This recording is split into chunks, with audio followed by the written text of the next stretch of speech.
What if I told you that the biggest threat to your success, your mental health, and your happiness isn't your competition, the economy, or even your own limiting beliefs? What if the real enemy is sitting right next to you in your office, living in your home, or pretending to be your friend? Toxic people are everywhere, and they're destroying lives, careers, and dreams every single day. But here's what most people don't understand. You don't have to be their victim. Every day, millions of good people lose sleep, question their self-worth, and sacrifice their potential because they don't know how to handle toxic individuals. They try to be nice, they try to reason, they try to change these people, and they end up drained, confused, and defeated. Meanwhile, toxic people continue their destructive patterns, moving from victim to victim, leaving a trail of damaged relationships and broken spirits behind them. But the most successful people in the world, the ones who stay ahead of 99% of the population, they've figured something out. They've learned that dealing with toxic people isn't about being mean or cruel. It's about being strategic. It's about understanding psychology, recognizing patterns, and implementing systems that protect your energy, your goals, and your peace of mind. This isn't just another feel-good motivational speech about positive thinking. This is a complete strategic guide to identifying, understanding, and neutralizing toxic behavior before it destroys what you've worked so hard to build. By the time you finish this, you'll never look at difficult people the same way again. You'll have the tools, the mindset, and the strategies to handle any toxic person who crosses your path. And you'll do it with confidence, clarity, and complete control. Chapter 1. The hidden cost of toxic people and why most people handle them wrong.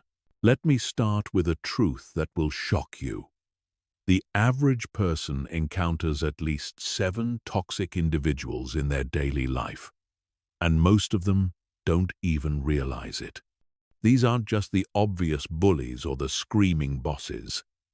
These are the subtle manipulators, the energy vampires, the passive-aggressive colleagues, and the guilt-tripping family members who slowly but systematically drain your mental resources and sabotage your success. The cost of toxic people goes far beyond hurt feelings or uncomfortable conversations. Research from Harvard Business School shows that a single toxic person in a workplace can decrease productivity by up to 40% for everyone around them. But the real damage isn't just professional. It's psychological. When you're constantly dealing with toxic behavior, your brain enters a state of chronic stress. Your cortisol levels remain elevated, your decision-making becomes impaired, and your creativity gets suffocated. Think about the last time you had to deal with a truly difficult person. How long did that interaction stay in your mind? If you're like most people, you probably replayed that conversation dozens of times, imagining what you should have said, analyzing their motives, and feeling frustrated about the outcome. That mental energy, that emotional bandwidth, that's energy that could have been used to build your business, improve your relationships, or pursue your goals. Most people handle toxic individuals in one of 4 destructive ways. First, they try to appease them. They think that if they're just nice enough, accommodating enough, or helpful enough, the toxic person will change their behavior. This never works, because toxic behavior isn't about you. It's about their need for control, attention, or power. When you appease toxic people, you're actually reinforcing their behavior and teaching them that their tactics work. The second common mistake is trying to reason with them. People spend hours explaining their perspective, presenting logical arguments, and trying to make toxic individuals see reason. But here's what they don't understand. Toxic people aren't operating from a place of logic. They're operating from a place of emotion, insecurity, and dysfunction. You cannot reason someone out of a position they didn't reason themselves into. The third mistake is fighting fire with fire. When people get frustrated with toxic behavior, they often respond by becoming toxic themselves. They match the aggression, they return the manipulation, they engage in the drama. This strategy fails because it drags you down to their level and gives them exactly what they want: your emotional reaction and your energy. The fourth and perhaps most dangerous mistake is complete avoidance without strategy. Some people think the solution is to simply ignore toxic people or cut them out of their lives entirely. While boundaries are crucial, mindless avoidance, without understanding the psychology behind toxic behavior, leaves you vulnerable to future manipulation and prevents you from developing the skills you need to handle difficult people effectively. The truth is, toxic people aren't going anywhere. They exist in every workplace, every social circle, and every family. The question isn't whether you'll encounter them, it's whether you'll be prepared when you do. Successful people understand that learning to handle toxic individuals is a crucial life skill, like learning to drive or learning to manage money. It's not optional if you want to protect your success and your sanity. Chapter 2. The 7 types of toxic people and how to identify them before they strike. Not all toxic people are created equal. Understanding the different types of toxic personalities is crucial because each type requires a different strategic response.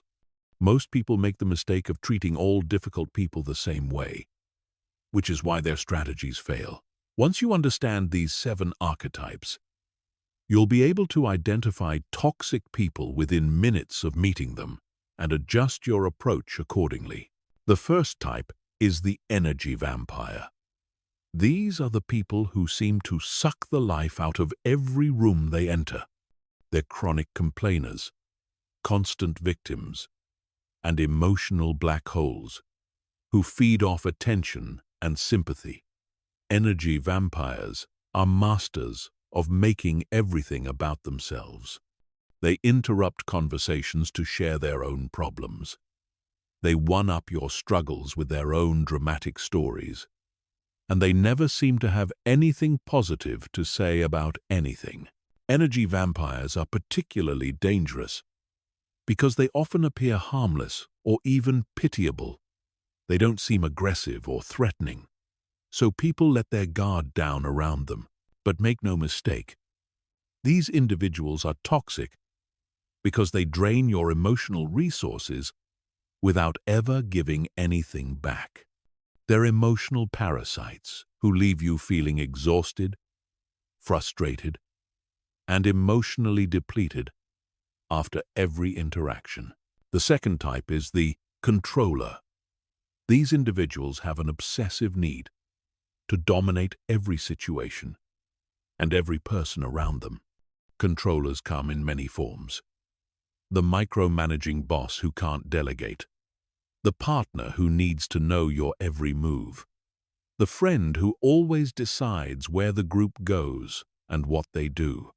Controllers use a variety of tactics to maintain dominance, including guilt, fear, manipulation, and sometimes outright intimidation. What makes controllers particularly toxic is their inability to respect boundaries or autonomy. They see other people as extensions of themselves rather than as independent individuals with their own thoughts, feelings, and desires. Controllers will push and push until they find your breaking point, and then they'll use that information to manipulate you in the future. The third type is the narcissist. True narcissists are some of the most dangerous toxic people you'll encounter. because they're often charming, intelligent, and initially very appealing. Narcissists have an inflated sense of self-importance, a deep need for excessive attention and admiration, and a complete lack of empathy for others.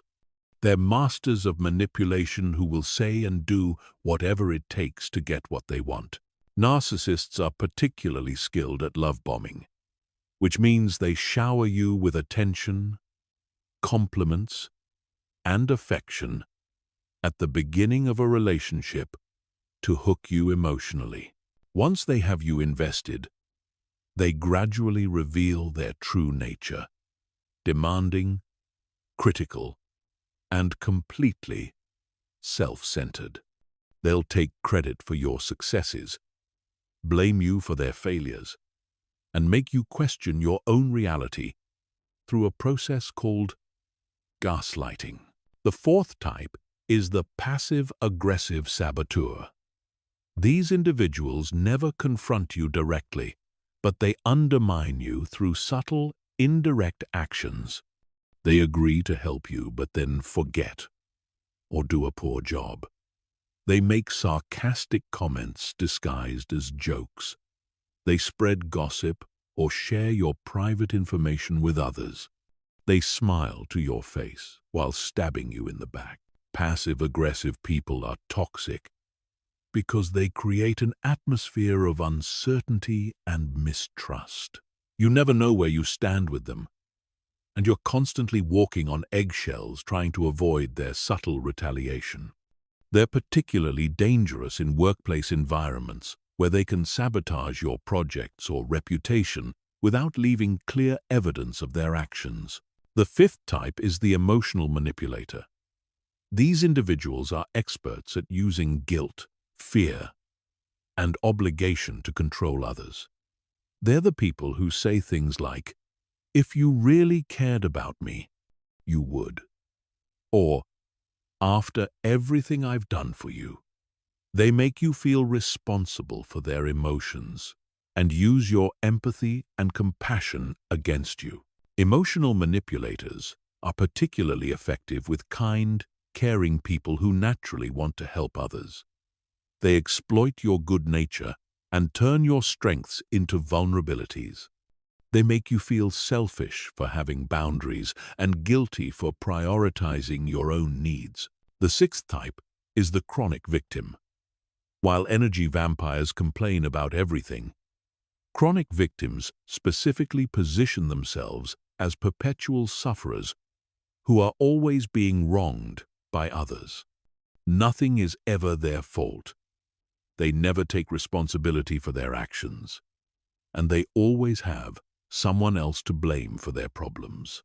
Chronic victims are toxic because they refuse to take any accountability for their lives while expecting others to constantly rescue them.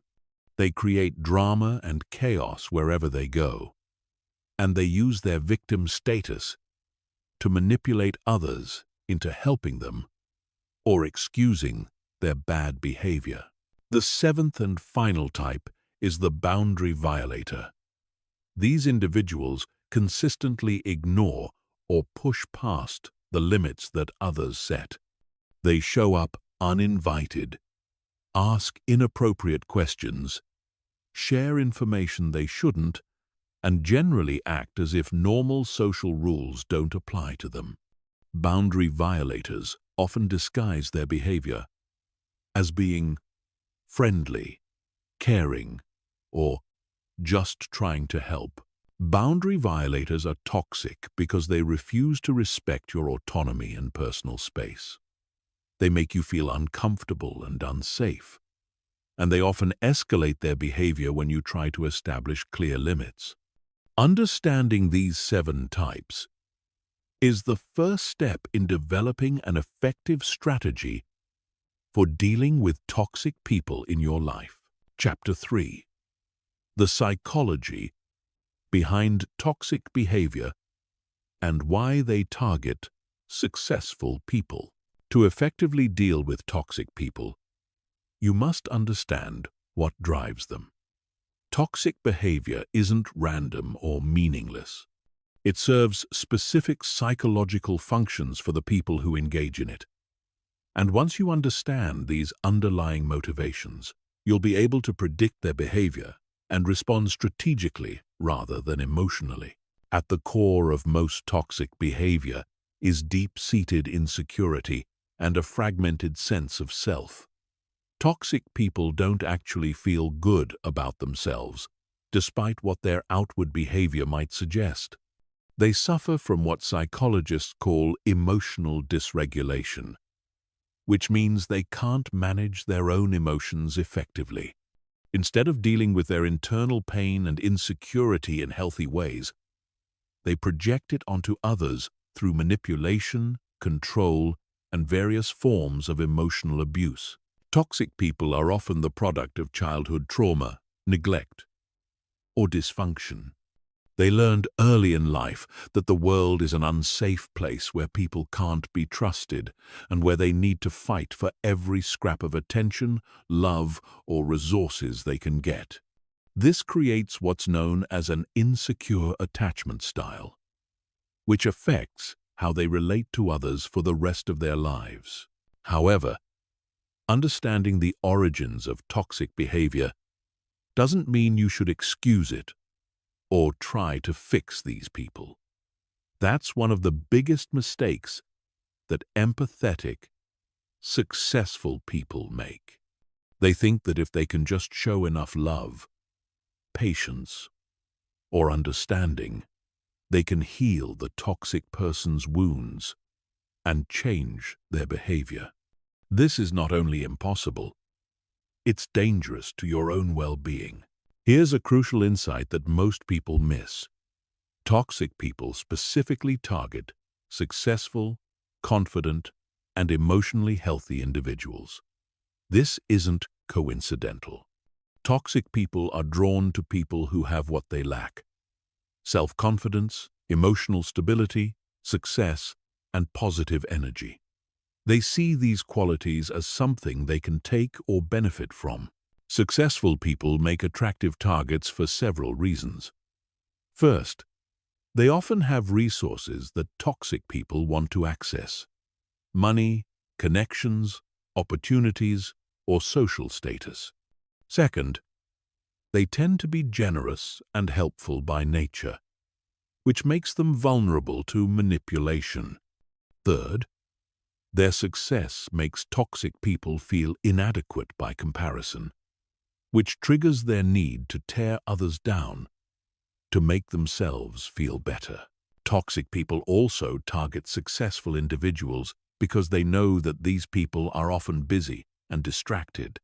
Successful people are juggling multiple responsibilities and projects, which means they might not notice subtle manipulation tactics right away.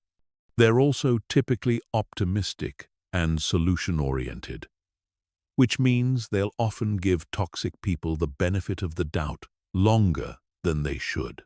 Another reason toxic people target successful individuals is that they're often isolated by their success. When you're achieving at a high level, you naturally have fewer peers and less social support, which makes you more vulnerable to toxic people who position themselves as allies or supporters. They exploit your need for connection and understanding. Toxic people also exploit what psychologists call the fundamental attribution error.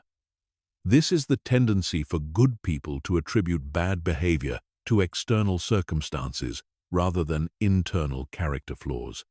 When a toxic person treats you badly, your first instinct is to think they're having a bad day, they're under stress, or they didn't mean it the way it sounded. Toxic people count on this tendency because it allows them to continue their bad behavior without consequences. Understanding the psychology behind toxic behavior also reveals why traditional approaches to dealing with difficult people often fail. You can't reason with someone who isn't operating from a place of reason. You can't love someone into changing when their behavior serves important psychological functions for them. You can't set boundaries with someone who sees boundaries as challenges to overcome. The key insight is that toxic people don't want to change. Their behavior works for them. It gets them attention, control, resources, or whatever else they're seeking. They have no incentive to change as long as their tactics continue to be effective.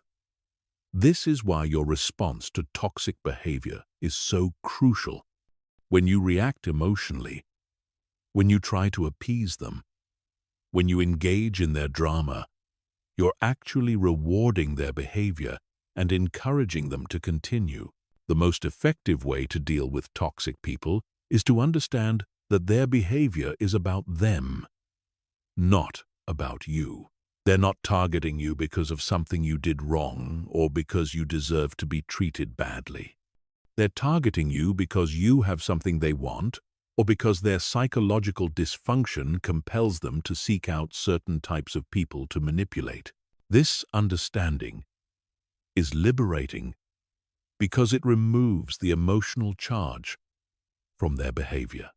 When you realize that their actions are predictable responses to their own internal dysfunction, you can respond strategically rather than emotionally. You can protect yourself without taking their behavior personally, and you can maintain your power and peace of mind regardless of how they choose to act. Chapter 4. The 4 deadly mistakes that keep you stuck in toxic cycles. Most people who struggle with toxic individuals aren't failing because they're weak or naive. They're failing because they're making 4 specific strategic mistakes that actually enable and encourage toxic behavior.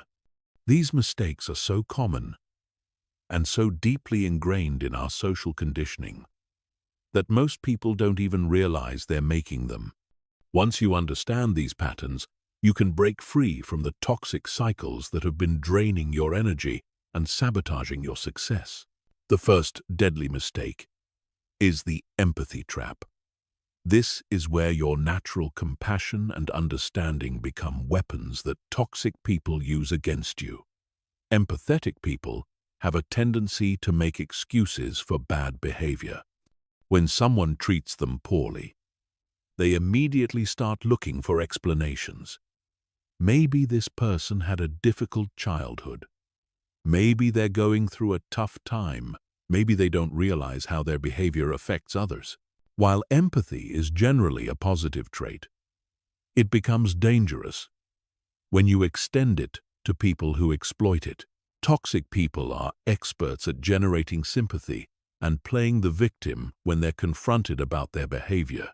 They'll tell you sob stories about their past. They'll cry. They'll apologize and promise to change. And they'll make you feel guilty for standing up for yourself. The empathy trap keeps you stuck because it prevents you from taking decisive action.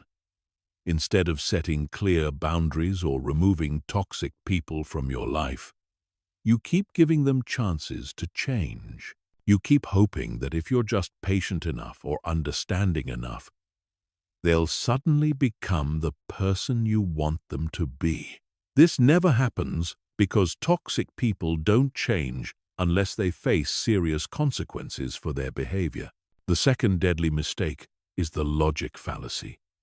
This is the belief that you can reason with toxic people if you just find the right words or the right approach. Rational people assume that others are rational too, so they spend enormous amounts of time and energy trying to explain their perspective, defend their position, or convince toxic people to see reason. The logic fallacy is particularly dangerous because it can consume years of your life. You'll have the same arguments over and over again, present the same evidence repeatedly, and exhaust yourself trying to make someone understand something they have no interest in understanding. Toxic people don't engage in logical discussions because they're not interested in finding truth or solving problems. They're interested in winning, controlling, or getting attention. When you try to reason with toxic people, you're actually giving them more opportunities to manipulate you. They'll twist your words, change the subject, bring up past grievances, or use various other tactics to keep you engaged in pointless debates. Meanwhile, you're wasting precious time and energy that could be used to build your business, improve your relationships, or pursue your goals. The third deadly mistake is the reaction addiction. This happens when you become so focused on responding to toxic behavior that you lose sight of your own goals and priorities. Toxic people are experts at pushing buttons and triggering emotional reactions. They know exactly what to say or do to make you angry, hurt, or frustrated, and they use these reactions to control your behavior. When you're caught in the reaction addiction, your life starts revolving around toxic people instead of around your own objectives. You spend your mental energy thinking about what they said, planning your response, or trying to predict their next move. You make decisions based on how they might react, rather than on what's best for you. You become reactive instead of proactive, and you lose control of your own life.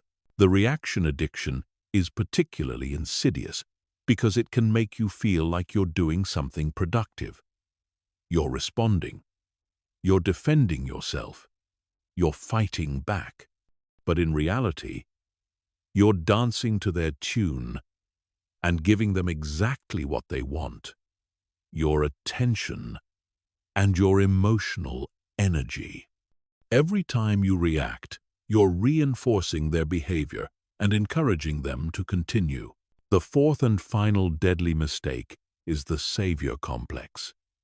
This is the belief that you can fix or change toxic people through your love, patience, or support. People with savior complexes see toxic individuals as wounded souls who just need the right person to help them heal. They think they can be the exception, the one person who finally gets through to them and helps them become better. The savior complex is extremely dangerous because it keeps you invested in relationships that are fundamentally unhealthy and destructive. You'll tolerate abuse, manipulation, and disrespect because you believe you're helping someone heal. You'll sacrifice your own well-being for the fantasy of saving someone who doesn't want to be saved. Toxic people love people with savior complexes because they provide an endless source of attention, resources, and emotional energy. They'll play into your desire to help by positioning themselves as victims who need your unique understanding and support. They'll make you feel special and important while simultaneously draining you of everything you have to give. The savior complex is based on a fundamental misunderstanding of how change works. People don't change because someone loves them enough or tries hard enough. People change when they decide to change, usually because they face consequences that make their current behavior too costly to continue.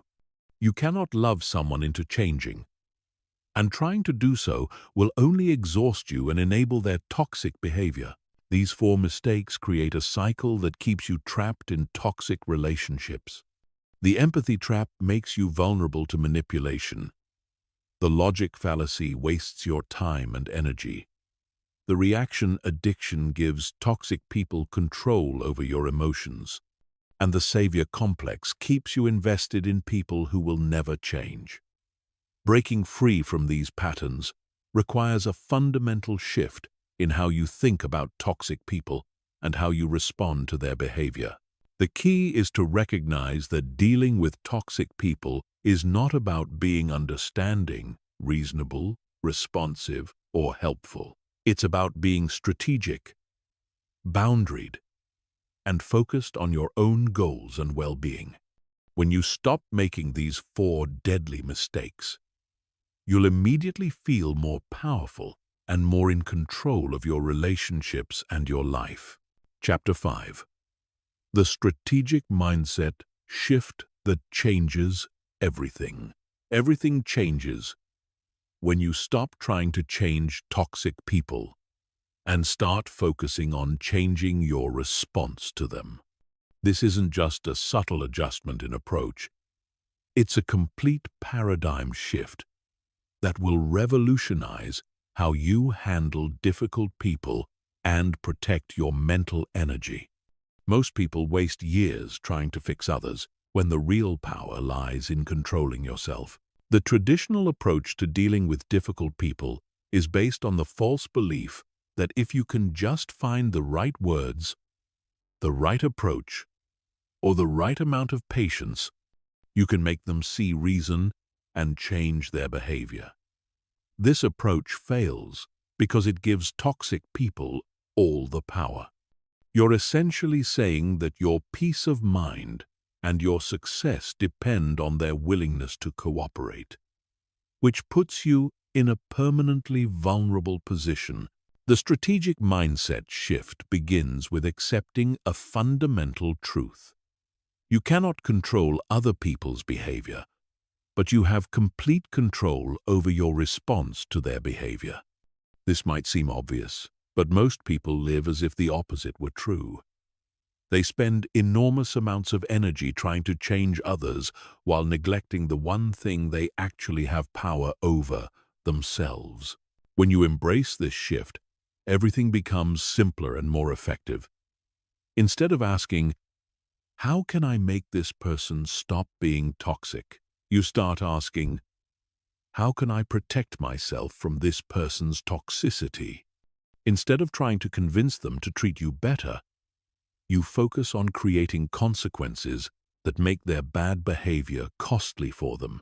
Instead of hoping they'll change, you change how you interact with them. This strategic approach is based on understanding leverage and power dynamics. Toxic people continue their behavior because it works for them. They get attention, control, resources, or emotional reactions from their targets. When you stop providing these rewards and start imposing costs for their behavior, you shift the power dynamic in your favor. The strategic mindset also recognizes that your time and energy are your most valuable resources. Every minute you spend trying to reason with a toxic person is a minute you're not spending on building your career, improving your relationships, or pursuing your goals. Successful people understand that their attention is precious and they guard it carefully. They don't waste it on people who drain rather than energize them. Another crucial aspect of the strategic mindset is understanding that you don't owe toxic people anything. You don't owe them your patience, your understanding, your forgiveness, or your continued presence in their lives. Many people struggle with guilt when they start setting boundaries with toxic individuals because they've been conditioned to believe that being a good person means being endlessly accommodating. But here's the truth. Being kind doesn't mean being a doormat. Being compassionate doesn't mean accepting abuse. Being understanding doesn't mean enabling destructive behavior. In fact, the kindest thing you can do for toxic people is to stop rewarding their bad behavior, because this is the only thing that might motivate them to change. The strategic mindset also involves thinking in terms of return on investment. For every relationship in your life, you should be able to identify what you're investing and what you're getting back. Healthy relationships are characterized by mutual benefit, reciprocity, and positive energy exchange. Toxic relationships are characterized by one-sided giving, emotional drainage, and negative outcomes. When you apply this investment thinking to your relationships, you'll quickly identify which ones are worth your time and energy, and which ones are net negatives that need to be eliminated or radically restructured. This isn't about being selfish or calculating. It's about being strategic and protecting your resources so you can be more effective in all areas of your life. The strategic mindset shift also changes how you interpret toxic behavior.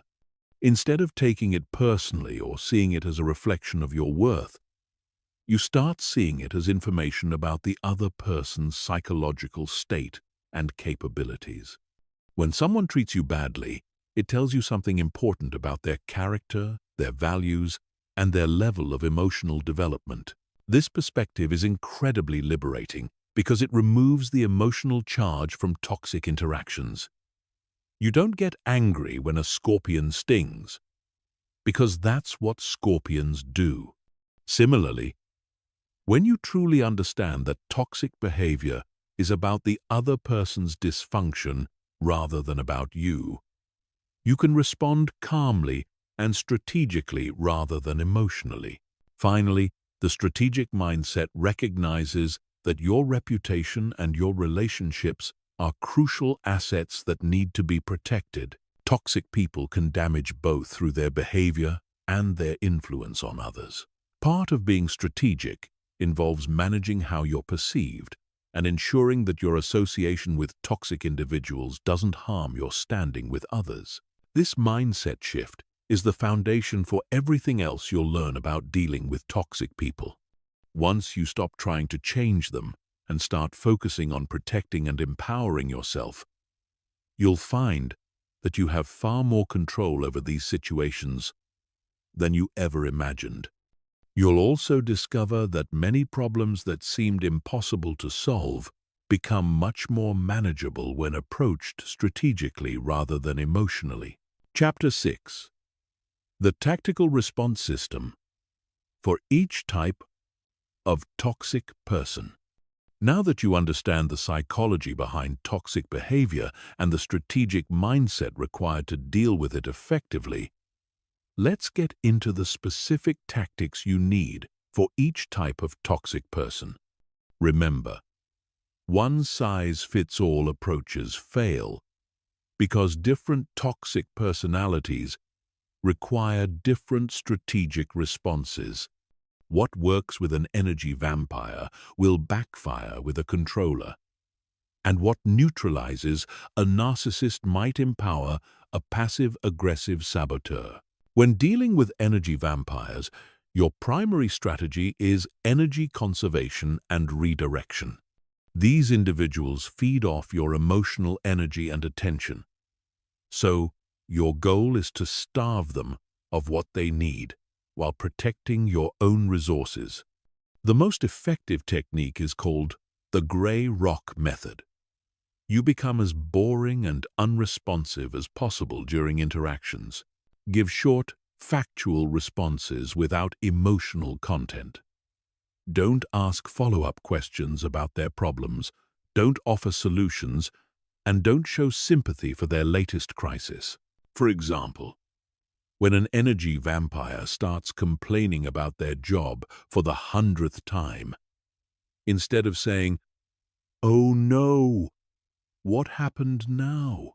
you simply say, "That sounds frustrating," and immediately change the subject, or excuse yourself from the conversation.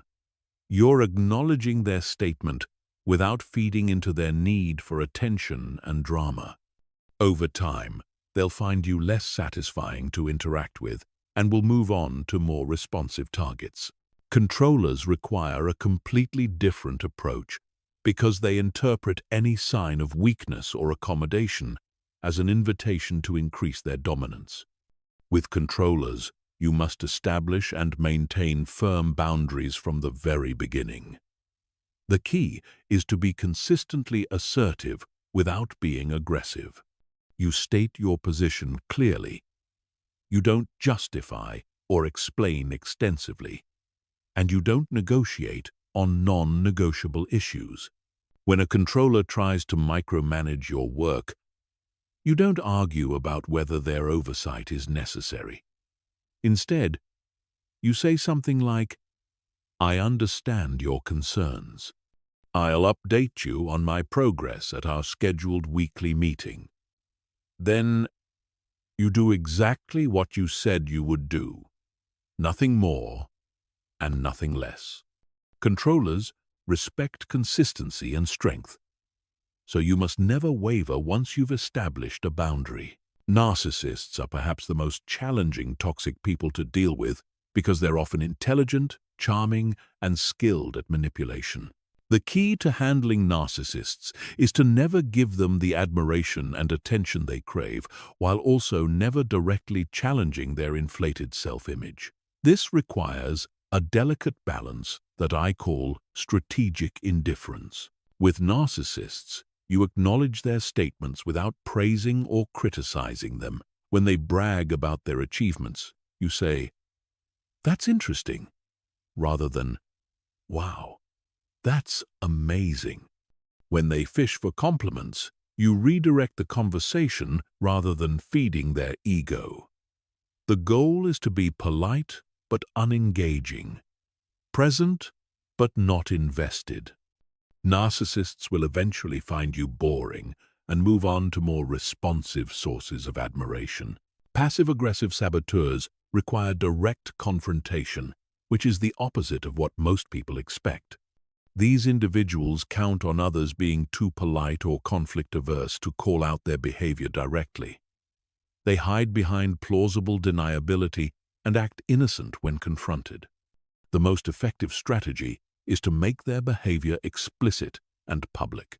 When a passive-aggressive person forgets to do something important, you don't accept their excuse. You say, "This is the third time this has happened. Going forward, I need you to confirm receipt of all requests in writing and provide status updates every 2 days." You're not accusing them of intentional sabotage, but you're making it clear that you see the pattern and you're implementing safeguards. Emotional manipulators try to control you through guilt, fear, and obligation. The key to dealing with them is to separate their emotions from your decisions. When an emotional manipulator says, "If you really cared about me, you would do this," you respond with, "I do care about you, and that's why I'm not going to do something that isn't good for either of us." You acknowledge their feelings without accepting responsibility for managing them. Chronic victims need to face the consequences of their choices without being rescued. Every time you solve their problems or make excuses for their behavior, you enable their victim mentality. Instead, when they come to you with their latest crisis, you express sympathy but don't offer solutions. You say things like, "That sounds really difficult. What do you think you're going to do about it?" You force them to take ownership of their problems, rather than taking ownership yourself. Boundary violators must face immediate and consistent consequences for their behavior. The moment someone crosses a boundary you've established, you address it directly and implement a consequence. If someone shows up to your home uninvited after you've asked them to call first, you don't let them in. You speak to them at the door and tell them they need to leave and call to schedule a time to visit. The key to all of these strategies is consistency. Toxic people will test your boundaries repeatedly to see if you'll maintain them. They'll escalate their behavior temporarily when you first start implementing these techniques, because they're trying to regain control. This is called an extinction burst in psychology, and it's actually a sign that your strategy is working. If you remain consistent, their behavior will eventually decrease because it's no longer effective. Chapter 7. The Art of Unbreakable Boundaries and How to Enforce Them. Boundaries are the foundation of all healthy relationships, but they're absolutely critical when dealing with toxic people. Most people think they understand boundaries, but they're actually implementing them incorrectly, which is why toxic individuals continue to violate them. A boundary isn't a request or a suggestion, It's a limit that you set and enforce regardless of how others respond to it. The first mistake people make with boundaries is thinking they need the other person's agreement or cooperation. They say things like, "I need you to respect my boundaries," or "Can you please not call me after 9 p.m.?" This approach fails because it gives the other person power over your boundary. A true boundary is something you control entirely. It's not about changing their behavior. It's about controlling your response to their behavior. A properly set boundary sounds like this. I don't take work calls after 9 p.m. If you call me after that time, I won't answer. Notice that this statement doesn't require the other person to do anything differently. It simply informs them of what you will and won't do. The boundary exists whether they respect it or not, because you're the one enforcing it through your actions. The second mistake people make is setting boundaries without consequences. A boundary without a consequence is just a suggestion. When someone violates your boundary, there must be an immediate and consistent response that makes their behavior costly for them. This doesn't mean being cruel or vindictive. It means following through on what you said you would do. If you told someone you won't discuss work during family dinner and they bring up a project anyway, you don't argue about it or remind them of your boundary. You either change the subject immediately or excuse yourself from the table. Your action demonstrates that violating your boundary results in the loss of your attention and presence, which is a natural consequence that reinforces the boundary. The third mistake is explaining or justifying your boundaries extensively. When you over-explain boundaries, you're essentially asking for permission to have them, which undermines their effectiveness. Toxic people will use your explanations against you, finding exceptions and loopholes or arguing about the validity of your reasons. Strong boundaries are stated simply and clearly, without extensive justification. For example, if you decide you won't lend money to a particular person anymore, you don't need to explain your financial situation or justify your decision. You simply say, "I'm not able to lend money anymore," and leave it at that. If they push for an explanation, you can repeat the same statement or say, "That's just not something I'm comfortable with anymore." The fourth critical aspect of boundary setting is understanding the difference between boundaries and ultimatums. Boundaries are about controlling your own behavior, while ultimatums are about controlling someone else's behavior. Ultimatums often backfire because they create power struggles and can be called as bluffs. Boundaries, on the other hand, are simply statements of fact about what you will and won't do. When setting boundaries with toxic people, you must be prepared for them to test and challenge those boundaries. This is not a sign that your boundaries are wrong or ineffective. It's a predictable response that you should expect and prepare for. Toxic people have learned that persistence often pays off, so they'll escalate their behavior temporarily to see if you'll give in. This testing phase is crucial because it determines whether your boundary will be respected long term. If you give in even once during this testing phase, you've taught the toxic person that your boundaries aren't real and that they can be overcome with enough pressure. This actually makes their future behavior worse because they now know that persistence works with you. The key to surviving the testing phase is to have your consequences planned in advance and to implement them immediately and consistently. Don't wait to see if the behavior will improve or give multiple warnings. The moment your boundary is crossed, implement the consequence you've predetermined. This might mean ending a conversation, leaving a social gathering, hanging up the phone, or temporarily cutting off contact. Another important aspect of boundary enforcement is documentation, especially in professional settings. When someone repeatedly violates your boundaries at work, keep records of these incidents, including dates, times, witnesses, and the specific behavior that occurred. This documentation becomes crucial if you need to involve HR or management in addressing the situation.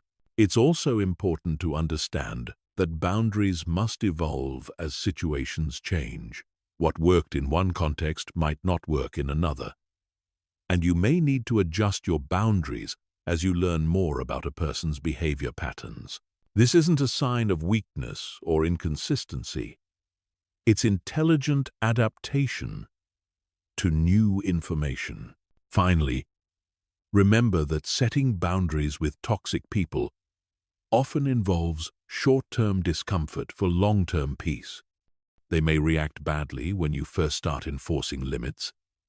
They may accuse you of being unreasonable or selfish, and they may try to guilt or manipulate you into backing down. This temporary escalation is the price you pay for long-term freedom from their toxic behavior. The most successful people understand that their time, energy, and peace of mind are too valuable to be constantly under attack from boundary violators. They set clear limits, enforce them consistently, and create lives where toxic behavior simply isn't tolerated. When you master the art of unbreakable boundaries, you'll find that many of your relationship problems solve themselves because people quickly learn how they can and can't treat you. Chapter 8: Emotional Protection Protocols and Mental Armor Techniques. Dealing with toxic people isn't just about external strategies and boundary setting. You also need internal protection systems that shield your emotional well-being and prevent their negativity from infiltrating your mental space. Most people focus exclusively on changing the external situation while leaving themselves emotionally vulnerable to manipulation and psychological damage. The first level of emotional protection is what I call mental compartmentalization. This is the ability to separate their behavior from your self-worth and emotional state. When toxic people attack, criticize, or try to make you feel bad about yourself, you must have a mental system that prevents their words from penetrating your core sense of self. Mental compartmentalization works by recognizing that their opinion of you is really a reflection of their internal state rather than an accurate assessment of your worth.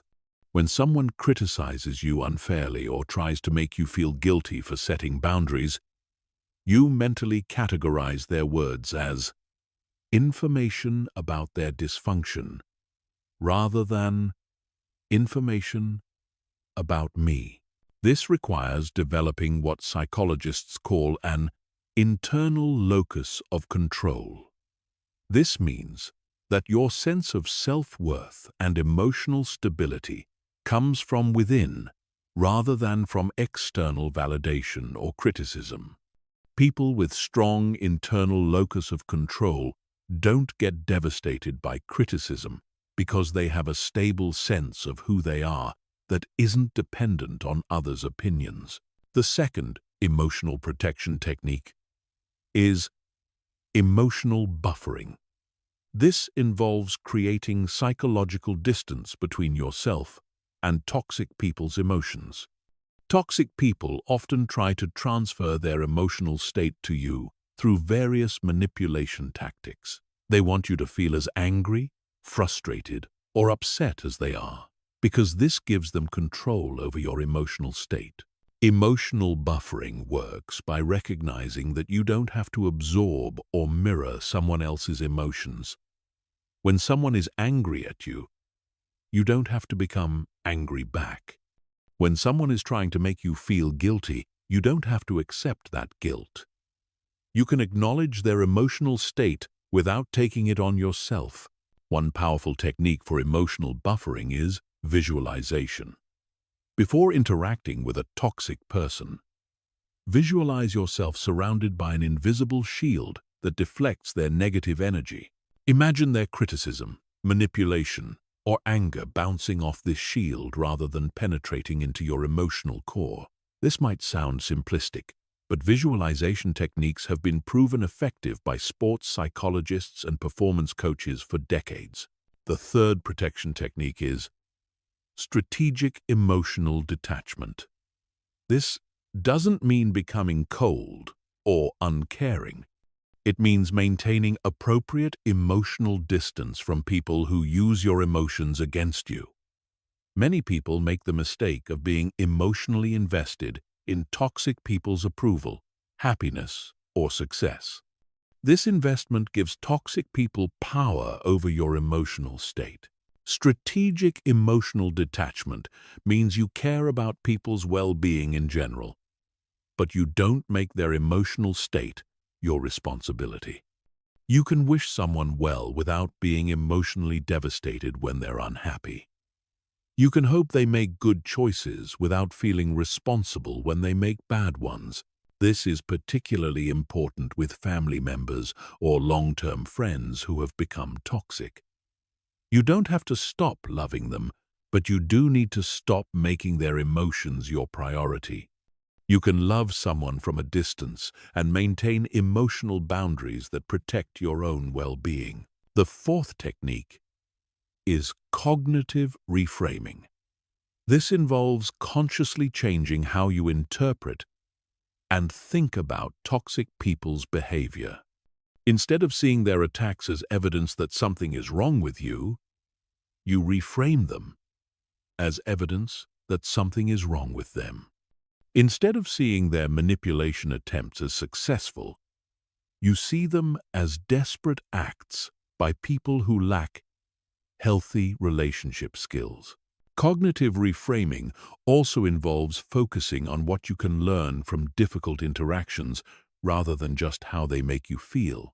Every encounter with a toxic person is an opportunity to practice your boundary-setting skills, test your emotional protection techniques, and gather information about their behavior patterns. The fifth protection technique is energy management. Toxic people are emotional energy drains, so you need systematic ways to restore and protect your energy levels. This includes both preventing energy loss and actively restoring energy that's been depleted. Energy management starts with recognizing the early warning signs that your emotional resources are being depleted. These might include feeling irritable, having trouble concentrating, feeling overwhelmed by small problems, or finding yourself dwelling on interactions with toxic people. When you notice these signs, you need to implement energy restoration techniques immediately. Energy restoration techniques include physical activities that ground you, such as exercise, spending time in nature, or engaging in hobbies you enjoy. They also include social activities with positive, supportive people who energize rather than drain you. The key is to be intentional about scheduling these activities rather than waiting until you feel completely depleted. The sixth and final protection technique is psychological documentation. This involves keeping a mental or written record of toxic people's behavior patterns so you can predict and prepare for future interactions. When you document their tactics, you start to see patterns that make their behavior more predictable and less emotionally jarring.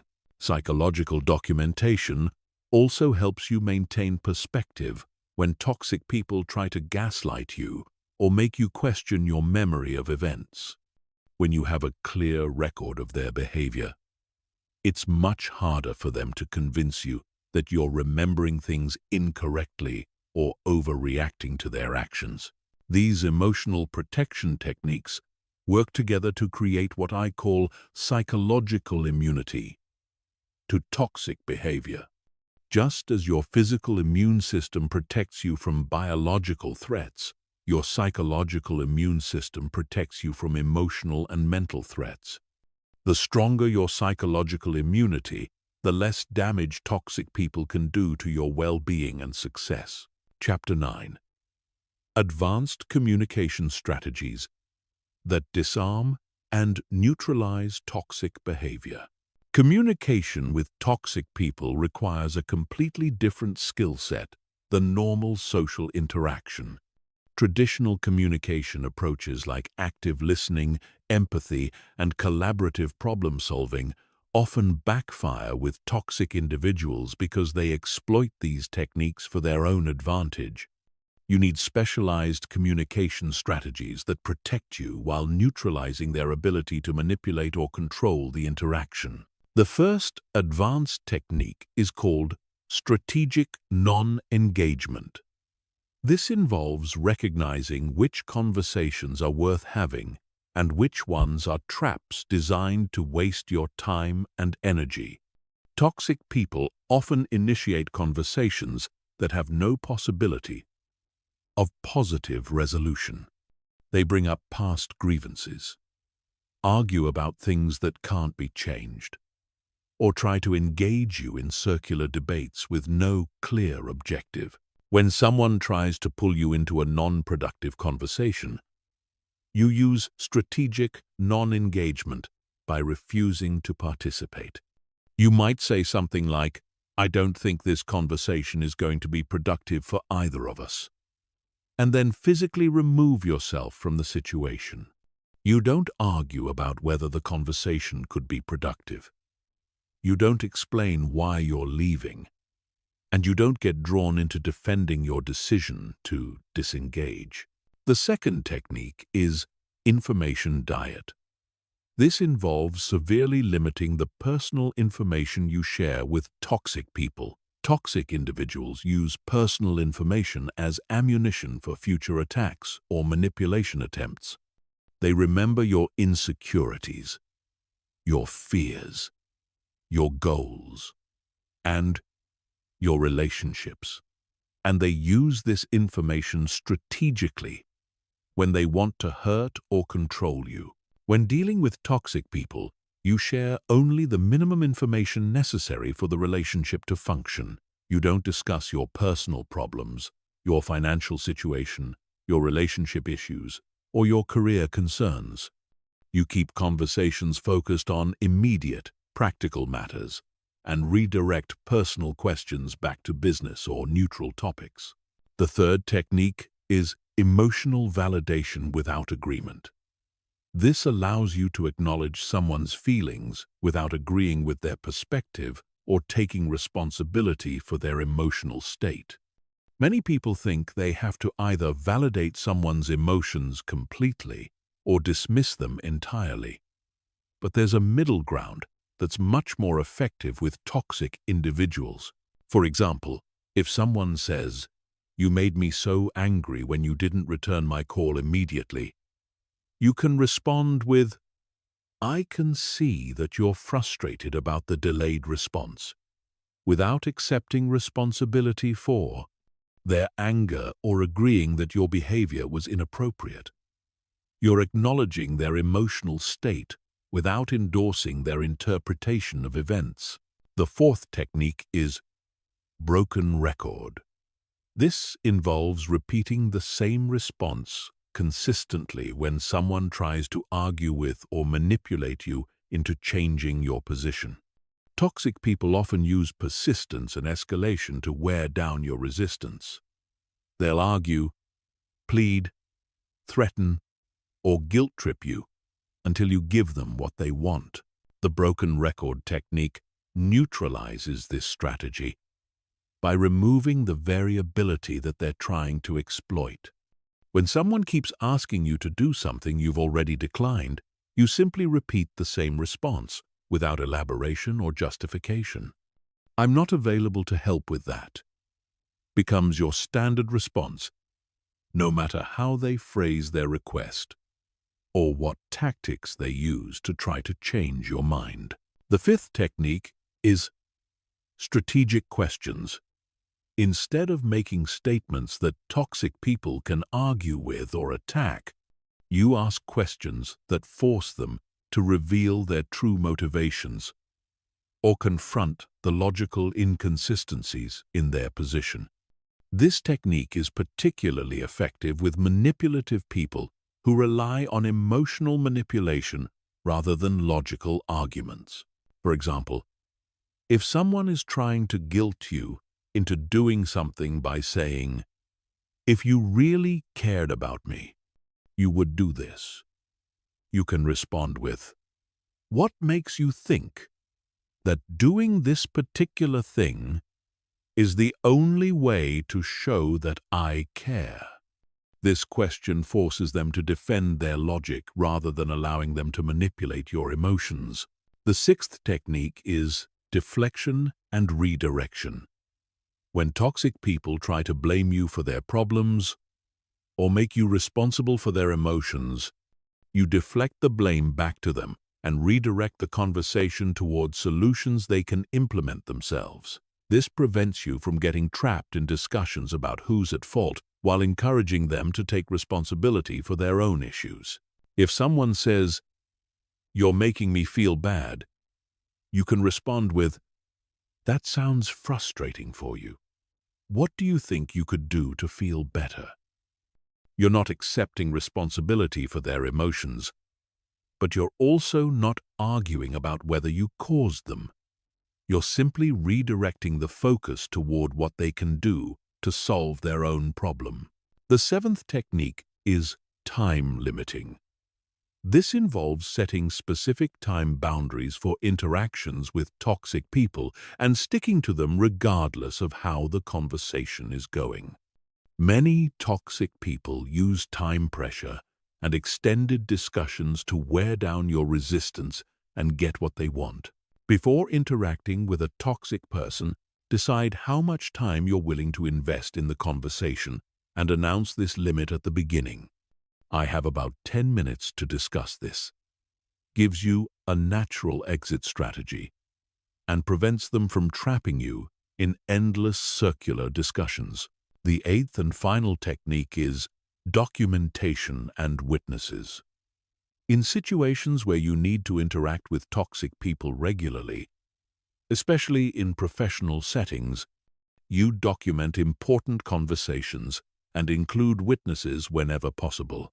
This protects you from gaslighting attempts and provides evidence if the situation escalates to the point where you need outside intervention. Documentation doesn't mean recording conversations without permission, which can create legal issues.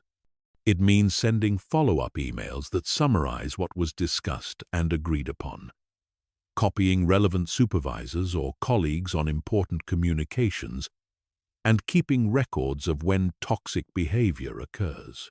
These advanced communication strategies work because they remove the elements that toxic people depend on for their manipulation: your emotional reactivity, your need for their approval, your willingness to accept responsibility for their problems, and your assumption that they're operating in good faith. When you master these techniques, you'll find that toxic people either modify their behavior when interacting with you or they avoid you altogether, both of which are positive outcomes. Chapter 10. The Strategic Decision Matrix. When to fight, when to flee, when to stay. One of the most challenging aspects of dealing with toxic people is knowing when to invest energy in addressing the situation and when to simply remove yourself from it entirely. Many people waste years trying to fix relationships that can't be fixed, while others give up too quickly on situations that could be resolved with the right strategy. Making the wrong choice can cost you years of your life and enormous amounts of emotional energy. The Strategic Decision Matrix is a systematic framework for evaluating your options when dealing with toxic people. It considers 4 key factors: the relationship's importance to your goals, your ability to influence the situation, the cost of continued engagement, and the availability of alternatives. By analyzing these factors objectively, you can make rational decisions rather than emotional ones. The first factor is relationship importance. Not all relationships are equally crucial to your success and well-being. A toxic boss who controls your career advancement requires a different strategy than a toxic neighbor who has no impact on your professional life. A toxic family member who will be in your life for decades needs different handling than a toxic acquaintance you can easily avoid.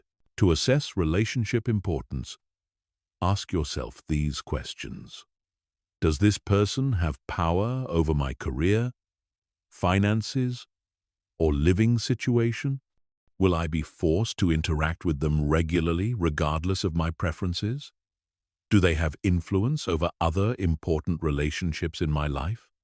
Are they connected to goals or opportunities that matter to me? The higher the importance, the more effort it's worth investing in finding a solution rather than simply avoiding the person. The second factor is your ability to influence the situation. Some toxic people can be managed or neutralized through the strategies we've discussed, while others are completely resistant to change. Your ability to influence depends on several variables: your position relative to theirs, their level of psychological dysfunction, the support you have from others, and the consequences you can impose for their behavior. People with severe personality disorders, active addictions, or deep-seated psychological problems are generally not influenced by boundary setting or strategic communication. They require professional intervention or complete avoidance. On the other hand, people who are toxic due to stress, poor modeling, or lack of awareness can often be managed effectively with consistent boundaries and consequences. The third factor is the cost of continued engagement. Every relationship requires an investment of time, energy, and emotional resources. With toxic people, this investment is often much higher than normal because you have to maintain constant vigilance, implement protection strategies, and deal with the stress of their behavior. You need to honestly assess whether the benefits of maintaining the relationship outweigh these costs. Consider not just the immediate costs, but the long-term impact on your mental health, your other relationships, and your ability to pursue your goals. If dealing with a toxic person is consuming a significant portion of your mental energy and preventing you from focusing on more important priorities, the cost may be too high regardless of other factors. The fourth factor is the availability of alternatives. Sometimes you have options for achieving your goals or meeting your needs without maintaining a relationship with a toxic person. Other times, they're the only path to something important, at least in the short term. Understanding your alternatives helps you make strategic rather than emotional decisions about how to handle the situation.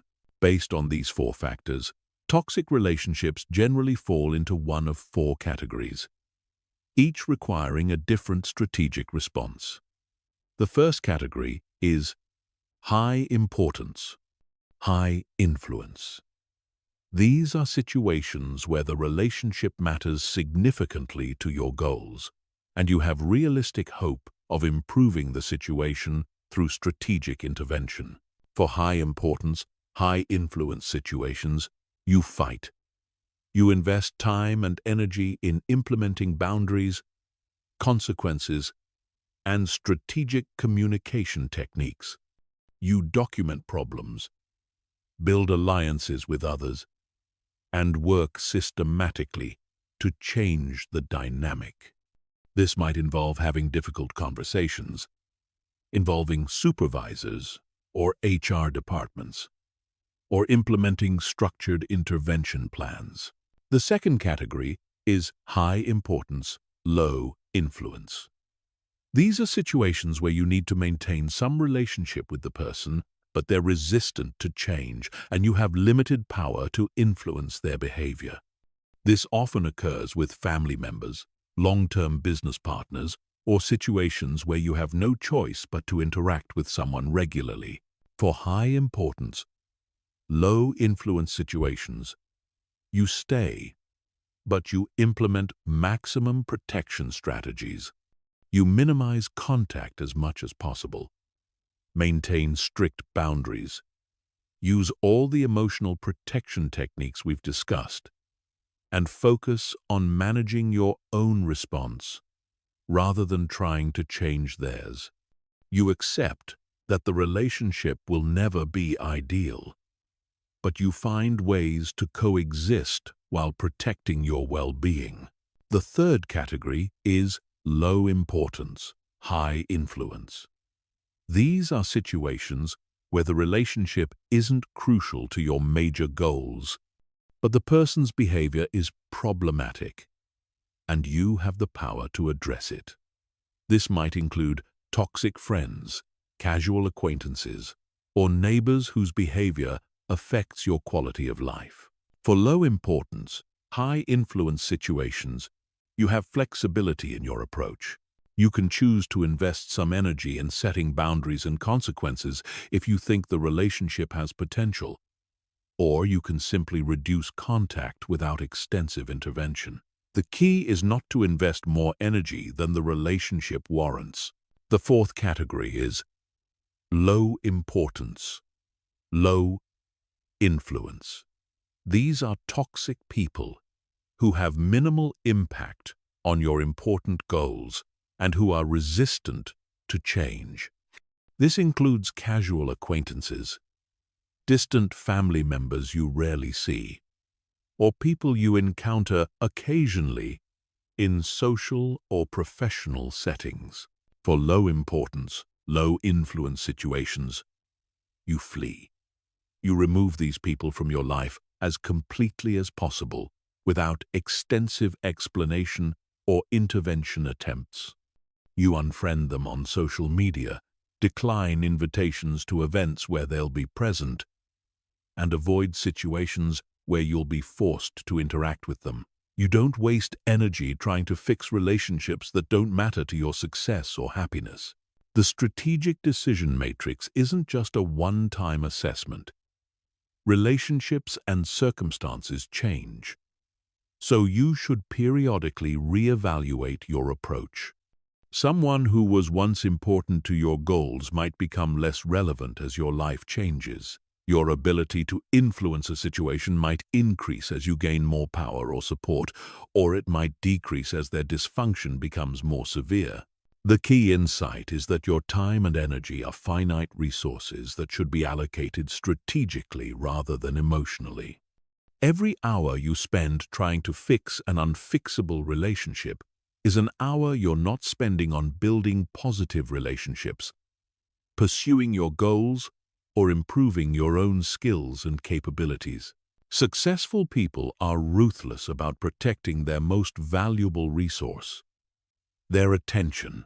They invest it where it will generate the highest return, and they don't waste it on people who consistently drain rather than energize them.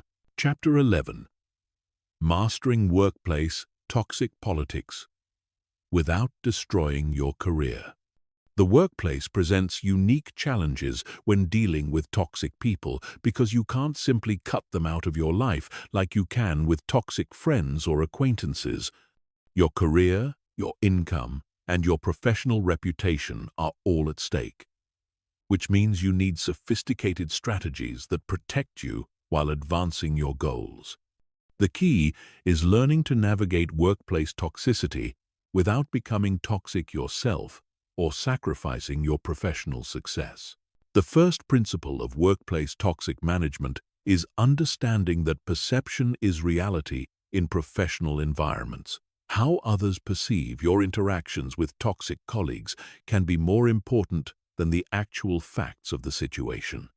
This means you must always maintain professional behavior, even when others don't, because your reputation depends on how you handle difficult situations under pressure. When dealing with toxic colleagues, document everything, but do it strategically. Keep records of important conversations, missed deadlines, inappropriate behavior, and any instances where their actions impact your work or the team's performance. However, don't make your documentation obvious or turn it into a weapon that you wave around. Professional documentation should be factual, objective, and focused on business impact rather than personal grievances.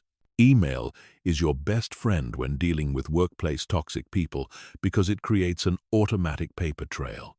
After important verbal conversations, send a follow-up email summarizing what was discussed and what actions were agreed upon. This prevents gaslighting and creates accountability. When someone tries to deny what they committed to, you have written evidence of the original agreement. The CC strategy is particularly powerful in workplace settings. When you need to communicate with a toxic person about something important, copy their supervisor or other relevant stakeholders on the email. This serves multiple purposes. It ensures transparency. It makes the toxic person more likely to behave professionally since others are watching, and it creates witnesses to their behavior patterns. Toxic bosses require special handling because the power dynamic is fundamentally different than with peers or subordinates. You cannot set boundaries with a toxic boss the same way you would with a toxic colleague, because they have authority over your employment and career advancement.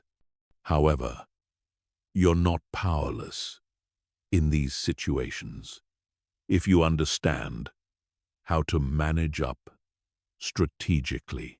The key to handling toxic bosses is giving them what they want while protecting what you need. Most toxic bosses want control, recognition, and the feeling that they're important and respected. You can provide these things without sacrificing your integrity or effectiveness. This might mean updating them more frequently than necessary, acknowledging their ideas publicly, or asking for their input on decisions you could make independently. At the same time, you protect your own interests by building relationships with other leaders in the organization, documenting your contributions and achievements, and developing skills that make you valuable to other departments or companies. The goal is to make yourself as indispensable as possible while creating options for yourself if the situation becomes unbearable. Alliance building is crucial in workplace environments because isolation makes you vulnerable to toxic people's attacks. Identify the influential, reasonable people in your organization and cultivate positive relationships with them. These allies can provide support, perspective, and protection when toxic individuals try to undermine you. However, be careful not to turn alliance building into gossip or backstabbing. Professional allies should be people who know your work quality and character, not people who bond with you over complaining about difficult colleagues. The difference is that professional allies will defend your reputation based on their direct experience working with you, while gossip partners might turn against you if it serves their interests. When toxic people try to sabotage your projects or reputation, respond strategically rather than emotionally. Don't defend yourself publicly or try to prove that they're lying or incompetent. Instead, let your work speak for itself, while quietly gathering evidence of their destructive behavior. Focus on delivering excellent results consistently, which makes their criticisms less credible and their sabotage attempts more obvious. The professional boundary technique is essential for workplace environments. This involves maintaining appropriate emotional distance from colleagues while still being collaborative and pleasant. You don't share personal information that could be used against you. You don't get drawn into office drama or gossip. And you don't make colleagues your primary source of emotional support or validation. Professional boundaries also mean you don't take work conflicts personally, even when toxic people try to make them personal. When someone attacks your ideas or your work, you respond to the business issues without defending your ego or attacking theirs. This professional demeanor makes you appear more competent and trustworthy, while making them appear petty and unprofessional. Managing toxic customers or clients requires a different approach because these relationships directly impact revenue and business success. The key is setting clear expectations and boundaries from the beginning of the relationship before problems arise. This includes defining scope of work, communication protocols, revision limits, and payment terms in writing. When clients become abusive or unreasonable, you have several options depending on the value of the relationship and your company's policies. You can involve your supervisor or account management team. You can require all communication to go through a third party, or in extreme cases, you can fire the client if the relationship is more costly than profitable. The most important workplace principle is never burning bridges unnecessarily. Even when someone treats you badly, you maintain professional courtesy, because industries are smaller than they appear, and people's careers often intersect in unexpected ways. This doesn't mean you have to be best friends with toxic colleagues, but it does mean you don't create enemies unnecessarily. Finally, remember that your career is a long-term game that extends beyond any single job or toxic person. Sometimes the strategic choice is to tolerate a difficult situation temporarily while you build skills, gain experience, or wait for better opportunities. The key is making these decisions consciously based on your career goals rather than reacting emotionally to day-to-day frustrations. Chapter 12. Family Dynamics and Toxic Relatives. You cannot escape. Family relationships present the most complex challenges when dealing with toxic people because these connections are permanent and loaded with emotional history, cultural expectations, and shared trauma. You cannot fire a toxic family member, and completely cutting contact often comes with significant social and emotional costs. This requires sophisticated strategies that protect your well-being while maintaining necessary family connections. The first challenge with toxic family members is overcoming the family loyalty trap. This is the belief that family members deserve unlimited patience, forgiveness, and support regardless of how they treat you. Society reinforces this belief through cultural messages about family being everything, blood being thicker than water, and family members always being there for each other. However, the reality is that sharing DNA or growing up in the same household doesn't automatically create healthy, functional relationships. Some family members are genuinely toxic people who happen to be related to you, and treating them differently than you would treat toxic strangers only enables their behavior and makes you more vulnerable to their manipulation. The key insight is that you can love family members while still protecting yourself from their toxic behavior. Love doesn't require accepting abuse, manipulation, or disrespect. You can care about someone's well-being while refusing to tolerate their destructive actions.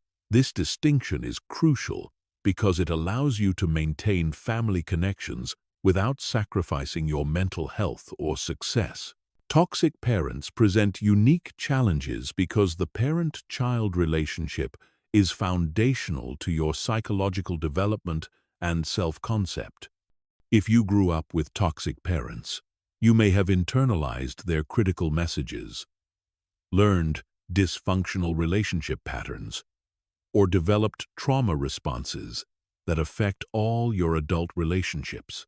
Healing from toxic parenting requires recognizing that your parents' treatment of you was about their limitations and dysfunction, not about your worth or lovability. Children naturally assume that their parents' behavior reflects their own value, but this assumption is often incorrect. Toxic parents often treat their children badly because of their own unresolved trauma, mental health issues, or emotional immaturity. Setting boundaries with toxic parents as an adult requires overcoming both external pressure and internal guilt. Other family members, friends, and society in general may criticize you for not being more understanding or forgiving toward your parents. You may feel guilty for setting limits with people who raised you and provided for you during childhood. The key is remembering that gratitude for past care doesn't require accepting present abuse. You can appreciate what your parents did for you as a child while still protecting yourself from their toxic behavior as an adult. Boundaries aren't punishment or revenge. They're necessary protection for your mental health and success. Toxic siblings often compete for parental attention and resources well into adulthood, creating ongoing drama and conflict at family gatherings. They may try to recreate childhood dynamics where you played specific roles like the scapegoat, the golden child, or the caretaker. Breaking free from these roles requires conscious effort and consistent boundary enforcement. The family role reset technique involves refusing to play the role that toxic family members expect you to play. If you were always the peacemaker who smoothed over conflicts, you stop automatically jumping in to fix family problems.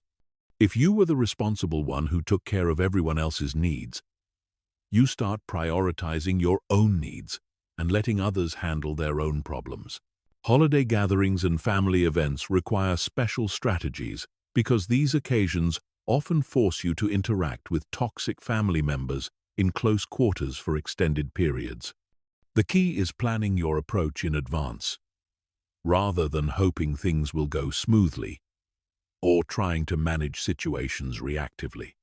Pre-event planning includes deciding how long you'll stay, what topics you will and won't discuss, how you'll respond to predictable triggering behavior, and what your exit strategy will be if things become unbearable. You might decide to stay in a hotel rather than in the family home, limit your visit to a few hours rather than a few days, or bring a supportive friend or partner who can help you maintain perspective.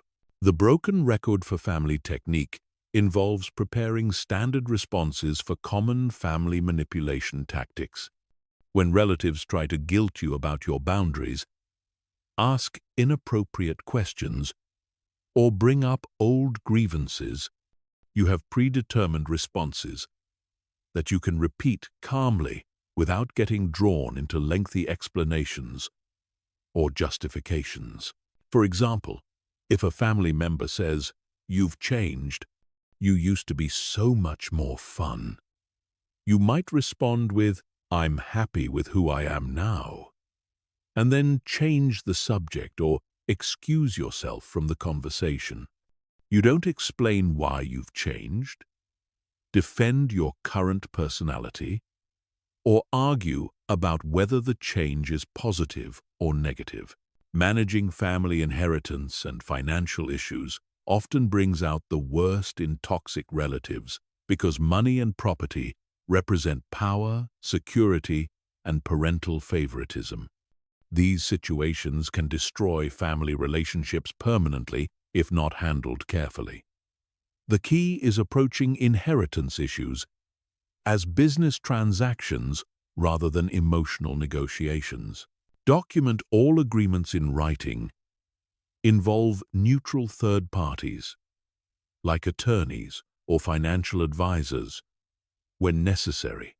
And don't make financial decisions based on guilt, manipulation, or promises of future family harmony.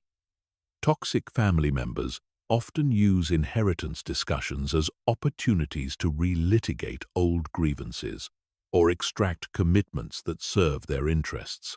The information boundaries technique is crucial for family relationships because toxic relatives often use personal information to create drama, manipulate other family members, or interfere in your life. Limit what you share about your career, relationships, financial situation, and personal struggles.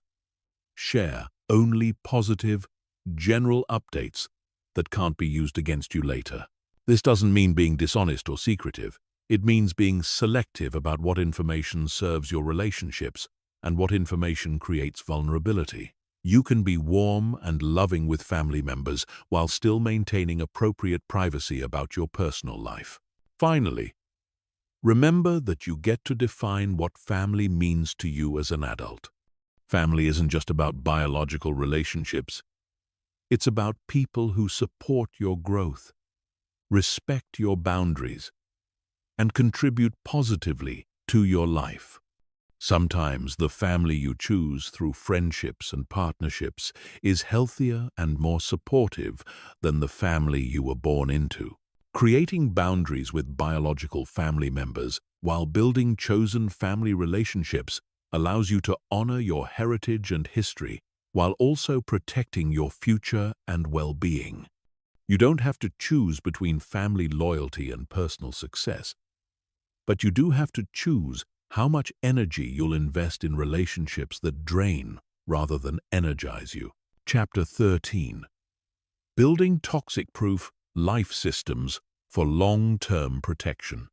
Once you've learned to identify and handle toxic people, the next level of mastery involves building life systems that naturally repel toxic individuals and attract positive, supportive people. This is about creating an environment where toxic behavior simply doesn't work, where healthy boundaries are the norm, and where your energy is consistently protected and renewed rather than drained and depleted. The foundation of a toxic-proof life is what I call conscious social curation. Most people accept whatever social connections happen to come their way through work, family, geography, or circumstance. They don't actively choose their social environment, which means they often end up surrounded by people who don't support their goals or well-being. Conscious social curation means being intentional about who you spend time with, who you give access to your energy and attention, and who influences your thinking and decision-making. This doesn't mean being elitist or exclusionary. It means recognizing that your social environment has a massive impact on your success, happiness, and mental health. Start by conducting a social audit of your current relationships. List the people you interact with regularly and honestly assess how each relationship affects your energy, mood, and progress toward your goals. Do you feel energized or drained after spending time with them? Do they support your ambitions or discourage them? Do they bring out your best qualities or your worst? This audit will reveal patterns you might not have noticed before. You might discover that certain friends consistently leave you feeling negative or insecure, that some family members always create drama when you're making positive changes in your life, or that particular colleagues undermine your confidence and motivation. Once you've identified these patterns, you can make conscious choices about how much time and energy to invest in each relationship. This doesn't necessarily mean cutting people out completely, but it does mean being strategic about when, where, and how you interact with them. The second component of toxic-proof life systems is environmental design. Your physical and digital environments should support healthy boundaries and positive interactions while making toxic behavior difficult or unrewarding. This includes everything from how you arrange your living space to how you manage your online presence. In your physical environment, create spaces that feel calm, organized, and under your control. Toxic people thrive in chaotic, stressful environments, where boundaries are unclear and emotions run high. When your physical space reflects order and intentionality, it naturally discourages toxic behavior and makes boundary violations more obvious. Your digital environment is equally important, because toxic people often use technology to violate boundaries, manipulate emotions, or demand attention. Take control of your phone, email, and social media accounts by setting specific times for checking messages, turning off non-essential notifications, and blocking or muting people who consistently create negativity in your digital space. The communication gatekeeper system is a powerful tool for managing access to your time and attention. Instead of being available to everyone at all times, create structured ways for people to communicate with you that give you control over when and how you respond. This might mean setting specific office hours when you're available for phone calls, requiring people to schedule meetings in advance rather than dropping by unexpectedly, or using email for most communication, so you can respond thoughtfully rather than reactively. The goal is to make your time and attention something that requires effort to access, rather than something that's freely available to anyone who demands it. Building a support network strategy is crucial for long-term protection because toxic people often target individuals who appear isolated or unsupported. When you have strong, positive relationships with multiple people, you're less vulnerable to manipulation and more likely to receive reality checks when someone tries to gaslight you. Your support network should include different types of relationships that serve different functions. Mentors who guide your professional development, peers who share your interests and goals, friends who provide emotional support and fun, and professionals like therapists or coaches who help you maintain perspective and process difficult experiences. Diversifying your support network prevents you from becoming too dependent on any single relationship and ensures that you have multiple sources of feedback, encouragement, and assistance. This makes you less vulnerable to toxic people who try to isolate you from others or position themselves as your only source of support. The personal standards framework involves clearly defining what behavior you will and won't accept in your relationships and consistently enforcing these standards regardless of who violates them. Many people have different standards for different relationships, which creates confusion and inconsistency that toxic people exploit. Your personal standards should be based on your values and goals, rather than on social expectations or other people's comfort levels. These standards should address communication style, respect for boundaries, reciprocity in giving and receiving support, and basic courtesy and kindness. Once you've defined your standards, communicate them clearly and enforce them consistently. This doesn't mean announcing your standards dramatically or lecturing people about proper behavior. It means demonstrating through your actions what you will and won't tolerate, and following through with consequences when your standards are violated. The energy investment portfolio approach treats your relationships like financial investments, allocating your time and energy based on the returns you receive. Just as you wouldn't continue investing money in assets that consistently lose value, You shouldn't continue investing emotional energy in relationships that consistently drain rather than energize you. This requires tracking the energy returns from your relationships over time and adjusting your investment levels accordingly. Relationships that consistently provide positive returns deserve increased investment, while relationships that consistently provide negative returns should receive reduced investment or be eliminated entirely. The final component of toxic-proof life systems is continuous learning and adaptation. Toxic people evolve their tactics, and new types of toxic behavior emerge as society changes. Staying protected requires continuously updating your knowledge and skills for recognizing and handling difficult people. This means staying informed about psychology and relationship dynamics, practicing your boundary setting and communication skills regularly, and learning from each toxic interaction you encounter.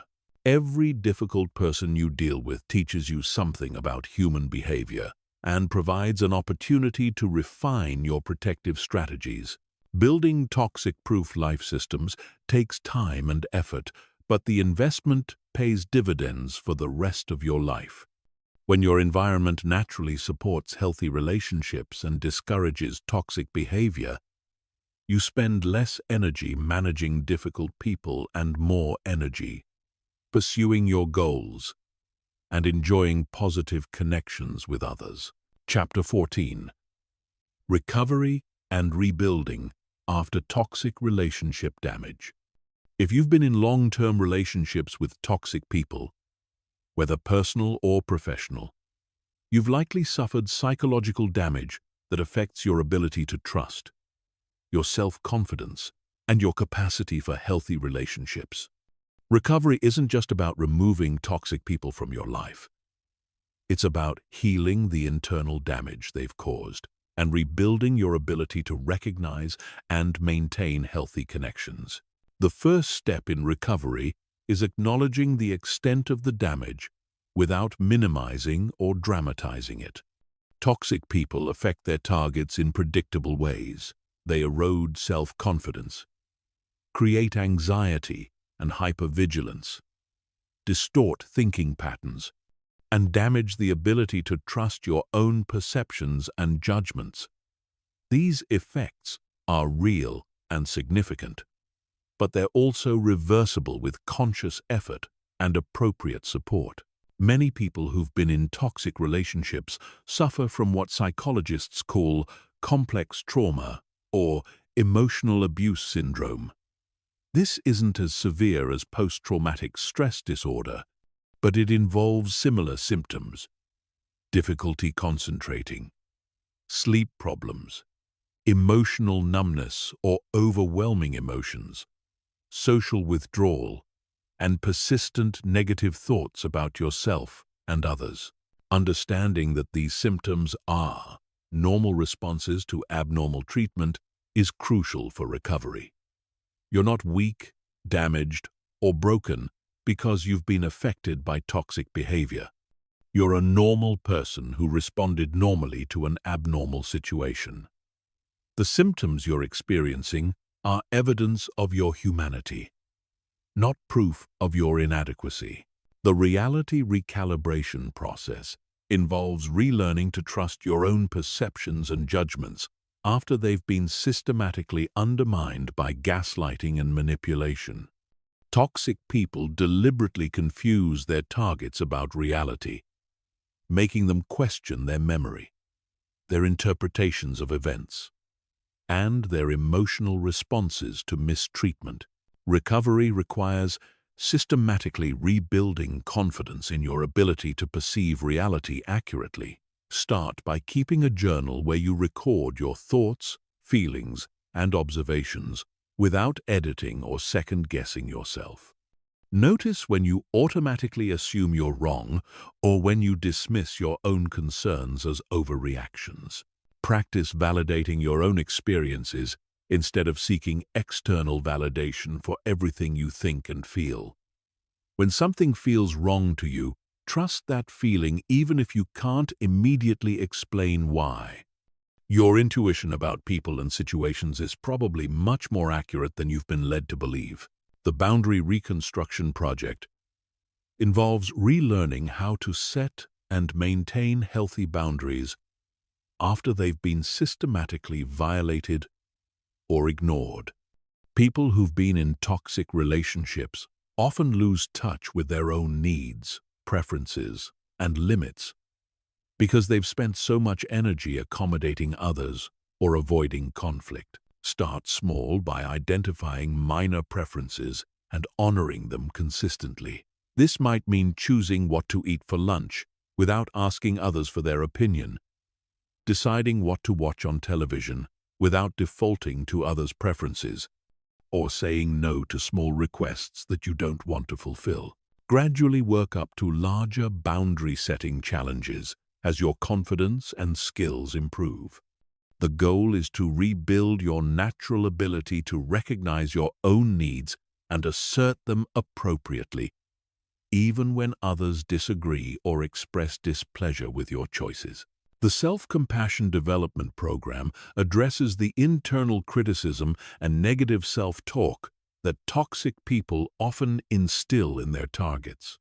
When someone repeatedly tells you that you're too sensitive, too demanding, too difficult, or not good enough, you eventually internalize these messages and continue the abuse internally, even after the external abuser is gone. Recovery requires consciously replacing this internal criticism with self-compassion and realistic self-assessment. When you notice negative self-talk, ask yourself whether you would say the same things to a good friend in a similar situation.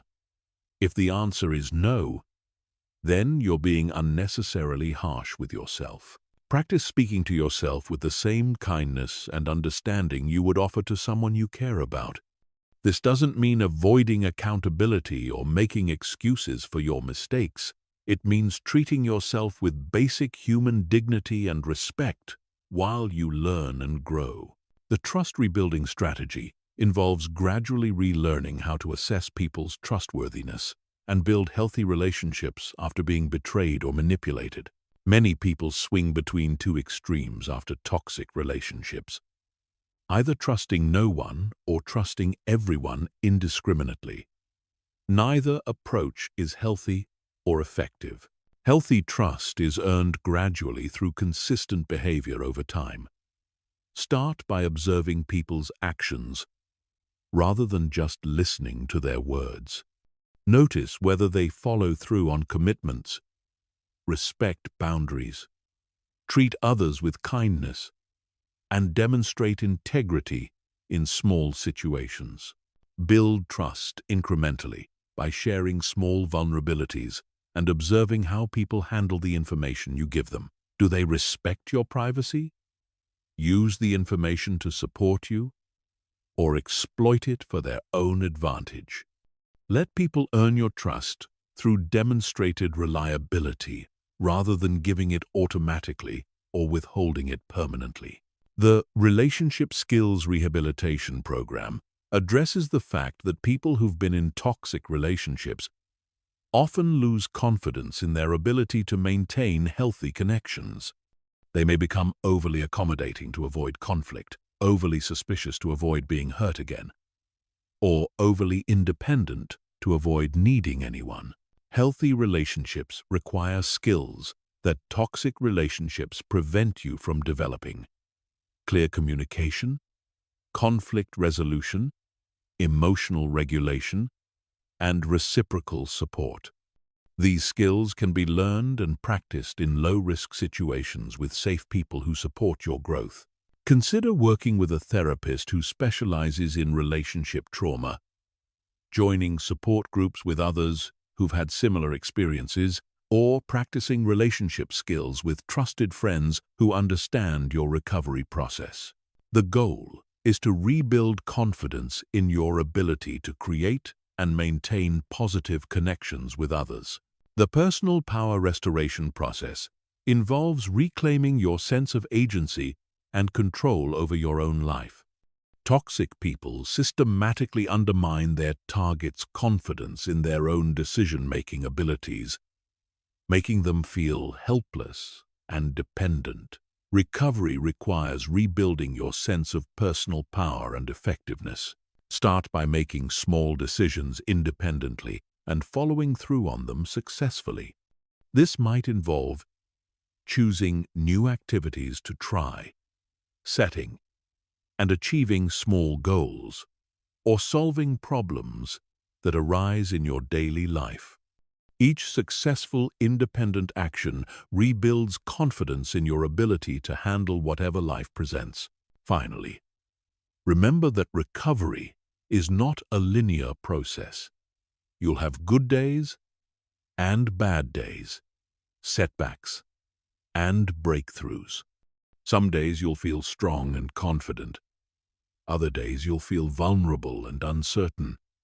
This is normal and doesn't mean you're not making progress. The goal isn't to become invulnerable to all future hurt or to never trust anyone again. The goal is to rebuild your natural ability to discern between healthy and unhealthy people, to set appropriate boundaries, and to create relationships that support your growth and well-being rather than undermining them. Chapter 15. Maintaining your edge. How successful people stay protected while building empires. The ultimate test of your ability to handle toxic people isn't just protecting yourself from their attacks. It's maintaining your upward trajectory while they try to drag you down. Successful people understand that toxic individuals will always exist, and they build systems and mindsets that allow them to continue growing and achieving while navigating these challenges strategically. The most successful people in the world don't avoid toxic people entirely, because that's impossible if you want to build anything significant. Whether you're starting a business, climbing the corporate ladder, building a platform, or creating wealth, you'll encounter people who try to sabotage your success out of jealousy, insecurity, or simple malice. The key is learning to handle these encounters without losing momentum or compromising your values. The strategic detachment principle is fundamental to maintaining success while dealing with toxic people. This involves caring deeply about your goals and values while remaining emotionally detached from other people's opinions, reactions, and approval. Most people sacrifice their success because they're too invested in being liked or avoiding conflict with people who don't support their growth. Strategic detachment doesn't mean becoming cold or uncaring. It means recognizing that your mission is more important than any individual relationship. When someone tries to manipulate you into lowering your standards, abandoning your goals, or accepting less than you deserve, you evaluate their requests based on whether they align with your objectives rather than on whether refusing will hurt their feelings. The competitive advantage framework recognizes that your ability to handle toxic people effectively is actually a significant competitive advantage in business and life. While most people get derailed by difficult personalities, waste energy on drama, or compromise their standards to avoid conflict, you continue moving forward strategically and purposefully. This advantage compounds over time because consistency in the face of adversity builds reputation and trust. When others see that you maintain your integrity and focus regardless of external pressure, they become more likely to want to work with you, invest in you, and support your initiatives. Your ability to handle toxic people becomes part of your professional brand. The energy amplification strategy involves using encounters with toxic people as fuel for your ambition rather than allowing them to drain your motivation. Every time someone tries to tear you down, dismiss your abilities, or sabotage your progress, You use their negativity as evidence that you're on the right track and moving in a direction that threatens their status quo. This psychological reframe transforms toxic encounters from energy drains into energy sources. Instead of feeling defeated when someone tries to undermine you, you feel energized because their behavior confirms that you're growing beyond their level and representing something they fear or envy. The network leverage system involves building relationships with other successful people who understand how to handle toxic individuals strategically.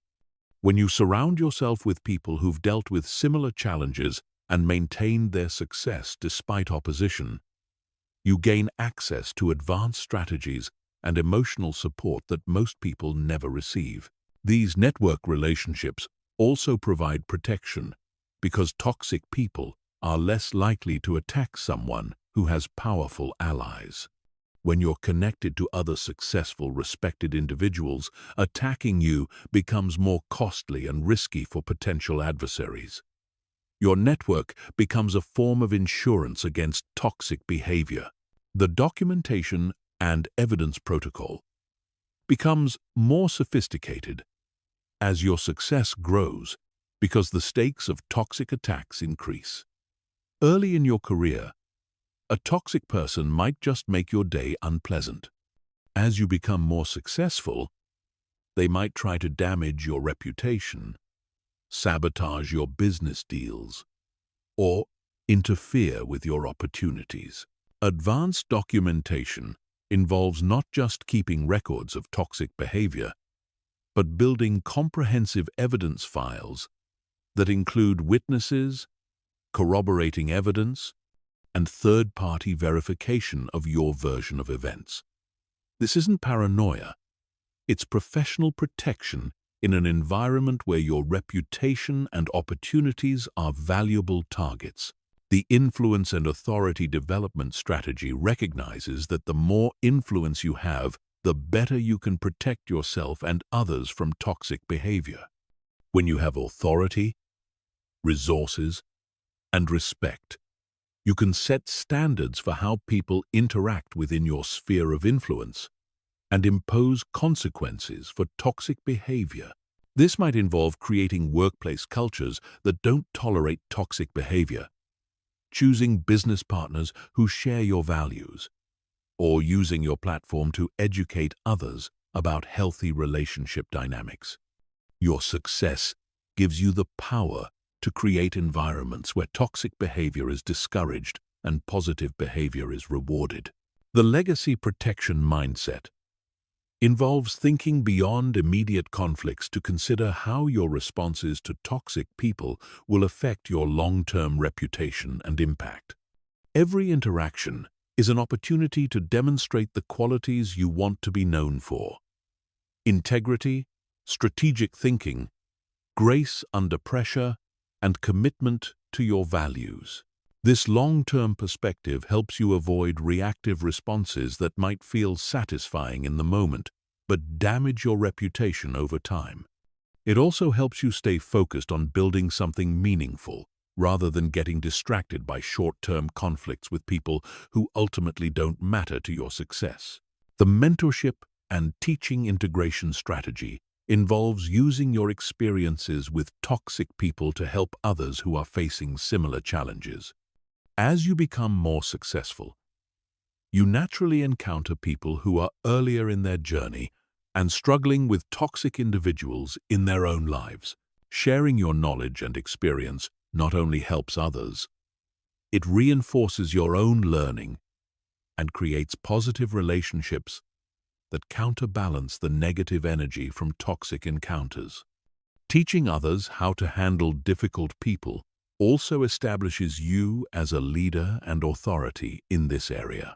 Finally, remember that your ability to handle toxic people while maintaining your success and integrity is one of the most valuable skills you can develop. It affects every area of your life: your career advancement, your business success, your relationships, and your overall well-being and happiness. The strategies and techniques you've learned in this comprehensive guide aren't just tools for dealing with difficult people. They're tools for creating a life where you have control over your environment, your relationships, and your outcomes. When you master these skills, you join the small percentage of people who refuse to let toxic individuals derail their success or compromise their values.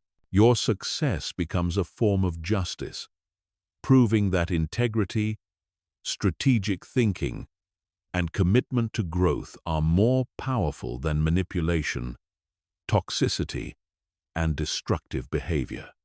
Every goal you achieve despite toxic opposition is a victory not just for you, but for everyone who believes that good people can succeed without becoming bad people in the process. The world needs more successful people who understand how to handle toxic individuals without becoming toxic themselves. Your success with these principles doesn't just improve your own life, it creates a model for others to follow and contributes to a culture where toxic behavior is less tolerated and less effective. This is your competitive advantage, your protection system, and your contribution to making the world a place where success and integrity can coexist. Use these tools wisely, implement them consistently, and never forget that your ability to rise above toxic people while maintaining your values is one of the most powerful demonstrations of true strength and success.